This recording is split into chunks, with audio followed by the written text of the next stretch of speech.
Thursday evening lunch வந்து evening ஒரு 5 o'clock மேலே தான் சாப்பிட்டேன். ஏன்னா அன்னைக்கு பார்த்தீங்கன்னா செம்ம டயர்ட். அது என்னன்னு தெரியல, இந்த வெயில்னாலேயோ என்னமோ. 12:30 அப்படிங்கும் போதே கண்ணெல்லாம் ஒரு மாதிரி சொருக ஆரம்பிச்சிருச்சு. போய் படுத்தது தான் ஈவினிங் ஒரு 4:30 4:45 அப்படிங்கும் போது தான் எழுந்திரிச்சே வந்தேன். அன்னைக்கு லன்ச் வந்து வெண்டைக்காய் புளிக்குழம்பு, முட்டை, தண்டு பொரியல். இதுதான் நம்ம வீட்டில் மெனு. சாப்பிட்டு நல்லா ஸ்ட்ராங்காக அம்மா ஒரு டீ போட்டு கொடுத்தாங்க. குடிச்சிட்டு கொஞ்சம் ஒர்க் இருந்தது, அதை முடிச்சுட்டு அப்படியே வந்து கொஞ்சம் கார்டன் வேலைகளில் இறங்கியாச்சு. அடிக்கிற வெயிலுக்கு ஈவினிங் மழை வர மாதிரி தான் இருக்குது. ஆனால் ஒரு வாரமாக இப்படியே ஏமாந்து தான் போகிறோம்.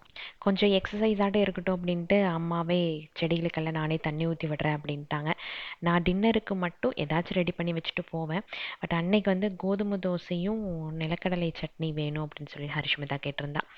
அதனால ஜஸ்ட் அந்த நிலக்கடலையை மட்டும் வறுத்து வச்சுட்டு கிளம்பிட்டேன். அம்மா ஒரு 7 மணிக்கு மேலே சட்னி அரைச்சிக்கிறேன் அப்படின்ட்டாங்க. ஸோ இண்டஸ் வேலி ப்ராடக்ட்ஸ் தான் இது எல்லாமே. நல்லா ப்ரைஸ் வந்து சில ப்ராடக்ட்ஸ்க்கு கம்மி பண்ணியிருக்காங்க. உங்களுக்கு தேவைப்பட்டுச்சுன்னா நீங்கள் வந்து அவங்களோட வெப்சைட்டில் செக் பண்ணி பார்த்துட்டு நீங்கள் வந்து ஆர்டர் ப்ளேஸ் பண்ணிக்கலாம். ப்ளேஸ் பண்ணும்போது ஹோம் சீசன் வித் லவ் அப்படிங்கிற கூப்பன் கோட் யூஸ் பண்ணால் எக்ஸ்ட்ரா உங்களுக்கு 12% ஆஃபர் இருக்குது.